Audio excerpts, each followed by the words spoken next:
So you're seeing this, right? This is called as the company rule from 1773 to 1858. So what is this company rule? I am sure that you have been heard of this East India Company in your school timings. So this is shortcut known as EIC, which means East India Company. So what is it? It is an MNC, multinational company, as we say. So nowadays we have MNCs in place, right? They do trade with other cross-boundary trade is carried on in other countries. So same function has been done with this EIC in British. This is a company from Britain which has came to India to mainly the purpose of trade for cross-boundary trade. It has started as a trading body, to be sure. And coming to these battles like Battle of Plassey and Battle of Buxar, what has happened is these East India Company has moved from a trading body to an administrative body in India. So this is a brief history of the things. But to know about what has happened in this company rule 1773, I should give you a little brief background about it. So these people who used to come, these governors of this company, what they did are they used to carry this corruption has been increased in the company. They used to carry a side trade and they used to be taking these gifts and other monetary terms of incentives from people of India.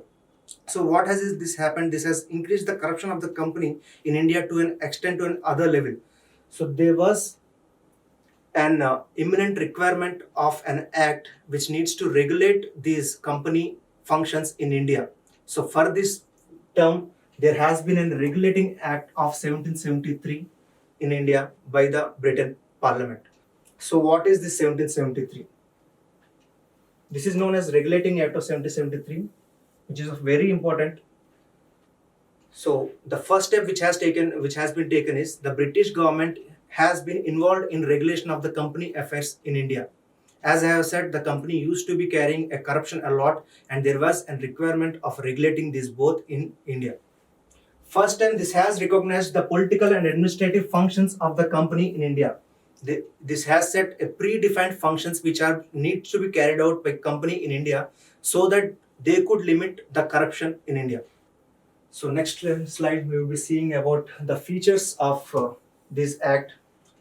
First of all, let me tell you our Indian map. You would be seeing they have been fortified these all things. It is Bengal. If you think if this is South India and this is the Maharashtra coast. So here Mumbai and here Chennai and here Bengal. So these are some important trademarks of this our company rule in India.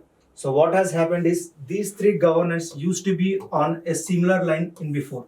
But by this Regulating Act 1773, what they have done, they have given more powers to this governor of Bengal rather than this Bombay and this Chennai, Madras, which is also known as Madras.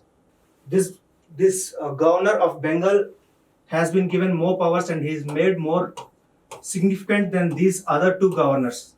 So as I have mentioned, it has been supremacized the functions of the governor of Bengal. So what has been the distinction between the governor of Bengal, Bombay and the Madras? So if you are seeing the governor of Bengal has been designated as Governor General of Bengal. So this position has been additionally added to the governor of Bengal. So who was the first governor? It is none other than Lord Warren Hastings. It is very important for you to note this because this might be a potential question for any other exam like not for UPSC because they have moved from asking this kind of questions, but in other exams this could be an important bit. So you just take a note of it. And this, as I have mentioned, this Bombay and Madras presidencies have been subordinated to the Governor of General of Bengal. So if you remember, I have mentioned in earlier that the corruption of the company has increased a lot.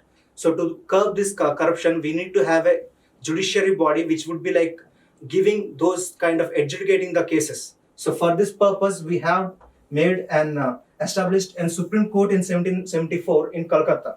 It used to comprise one Chief Justice and three judges. So this could be a potential question that when was the first Supreme Court has been constituted? It has been constituted by the 1773 Act in 1774 in Bengal. Okay, the purpose for it because the corruption of the company has been increased. So note down this point. And if you see what is the distinction between the legislature and executive, let me make it clear to you. Legislature means if you have to have some law, we need to legislate upon it, right? So that is called as legislative body. But if we need to implement that law, we need to have an executive. For example, the MPs, the MLS, these people are called as legislatures. But the ministers who are at implementing side, these people are called as executives. So this Governor General used to have an executive body, like the Executive Council, which used to have four other members. These people will assist this governor in implementing of the policies of the company in India. So this was certain features of 1773. And there are some other features also, like it has prohibited the servants of the company in engaging in private trade or accepting gift or bribes. And you know the purpose for it, right? Because this is to curb the corruption which has been burgeoning in company. And you also need to know that there has established a court of directors, which you can call as COD. This has been established to govern the company in its trade, revenue, and also in military affairs. So firstly, you need to remember that in 1773, there has established a Supreme Court. The first Governor General was Warren Hastings. And also there used to be an executive council with 4 members and a board of directors and a court of directors to control the revenue, civil and military functions of the company. This is regarding the Regulating Act of 1773.